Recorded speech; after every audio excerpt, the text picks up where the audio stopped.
Welcome to the ADU update. Okay, so this week in the ADU Chronicles, I made another deposit. So this time the deposit was for $8,000. Now, if you remember, so the first deposit was for $1,000, and that was to essentially get the work started in terms of the plans and all the meetings and stuff. And then the next deposit was, I think, $4,000. And that was for the first iteration of the plans. And then I received a draft of the floor plan and roof plan. And then once I approved that draft, I needed to pay the $8,000 deposit to have the detailed plans drawn. Okay, so the plans. So we had the set of plans or floor plan that I had already sent the builder and the company who was drawing these current plans. So I sent them those, and that was just like for consideration, but another company had made those. And so they created their own design, not based on that one. So it was really me deciding between those two or just being like, I don't like any of these, and let's, start over and make a new proposal. So I'll go ahead and show you the comparison of the two plans. So as you can see, one is very rectangular and the other one is very oddly shaped, I guess. I mean, they're both very square in the dimensions, but different different shapes. So with plan A, there were a couple things that I liked. So the first thing, I liked how open it is. So this is the living area. I like that there's like a open concept. You know how they talk about an HGTV. There's open concept between the kitchen and the living area. I think that's really cool. Um, and I like that the bedrooms are not like right next to each other. They're separated by a bathroom. I thought that was great. The laundry is right there next to the bathroom. I think that makes sense for plumbing purposes. I like that they included actually two windows in each room. So you have a window right above each bed. I think that's pretty cool. I mean, personally, I like to wake up to sunlight, but I like that the windows are right there. And then you also have the windows on this side. One thing that can make that challenging is like if people want to have a TV or something, you only have really one wall to put that on. So that's not ideal. And then you have the closets. That's great. So the rooms are essentially the same layout, except, opposite sides.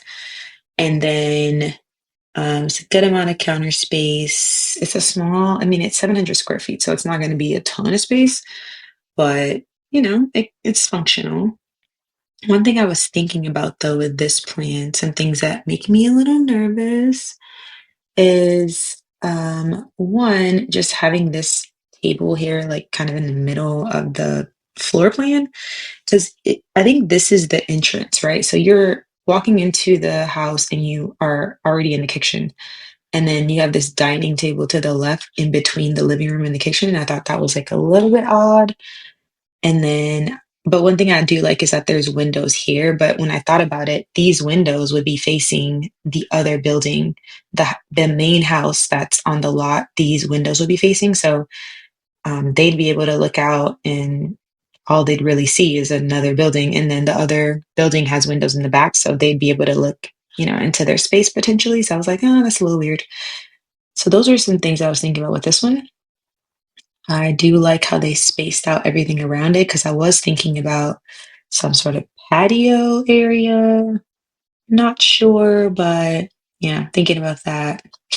Now with plan B, at first I was like, what is with this weird shape? So they're both 700 square feet, but I don't know, this was just like the architect doesn't like, he just doesn't like square buildings. He was like, this is not a shoebox.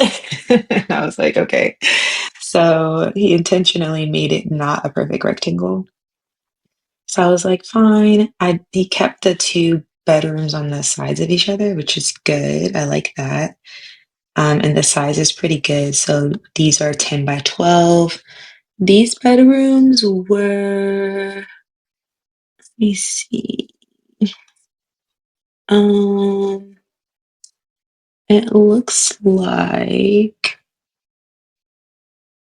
I don't know. Uh, Maybe 10 by 11-ish, 11 and a half-ish, something like that. So not too far off, but 10 by 12, 10 by 12. This is a closet, and it looks to me like this is kind of a walk-in closet. This closet to me looks a little bit bigger than this closet, which is fine. And you have that bathroom in the middle, which is good. Um, and then the laundry actually is over here. So this little thing is a door that slides into the wall. So the point of that was so that this door wouldn't clash with this door, like if someone was doing laundry. And then over here, this is actually, so this is where you would walk in, and then this is kind of a coat closet. And so these represent those bifold doors. And I actually don't like bifold doors, so we're going to take those out. And the contractor was saying that she has other solutions for that.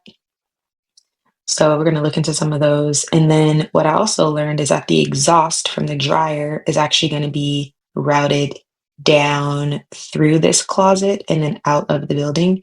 You won't be able to see it. It'll be covered, but it'll be basically on the bottom of that closet and going out. So that was interesting. And then here, this is the kitchen, and this is actually an island, which I love. I love the idea of having an island. And then we have like a dishwasher over here. This is a window. So when in this model, when someone comes in, they're coming into, a coat closet. They can't just see your whole house. Whereas over here, when they walk in, they're literally right in your kitchen and living room. So here we have this island and then the sliding glass door. So I was thinking that over here on the outside, because there's like a fence here. You can't, I mean, of course you can't see it, but when I think about the layout, there's actually a fence here. And so what we have now is like a kind of like a garden. So I would turn this outside area next to this sliding glass door into a patio of sorts, is what I was thinking. And then another thing to notice is this wall. So this is the wall facing the other building, and it doesn't have any windows actually.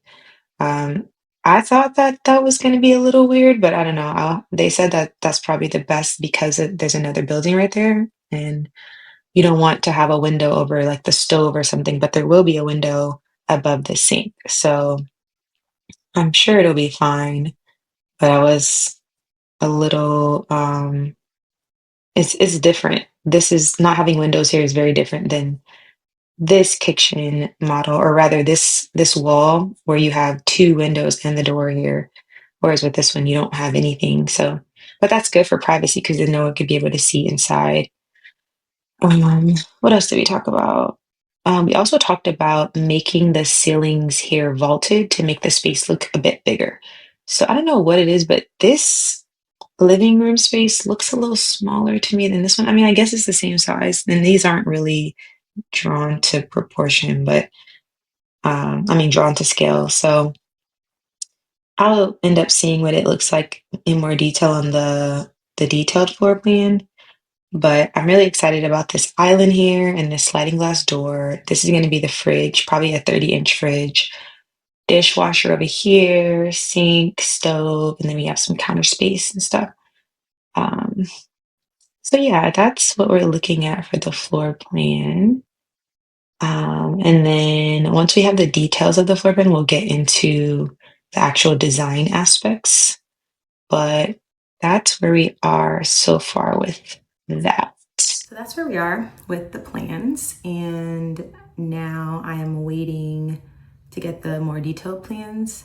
And then after that, once those are finalized, I believe that portion goes to the plumbing electrical team and they, make those details. Meanwhile, I'll be working with the contractor to work on the design aspects. And so what she asked me to do was create a Pinterest board and add some ideas. So I've been doing that here and there, and I shared it with her so she'll be able to see kind of my vision. And if you want to see the board, check out the link in the description. I feel like I've been adding very like garage ADU looking pictures, but I'm definitely gonna continue looking at it and adding some other stuff. So that's where we are right now. And then after this stage, I think we move on to permitting. I think that's how it goes. So stay tuned. So far, this has been a pleasant process. No hiccups, no issues, no frustrations.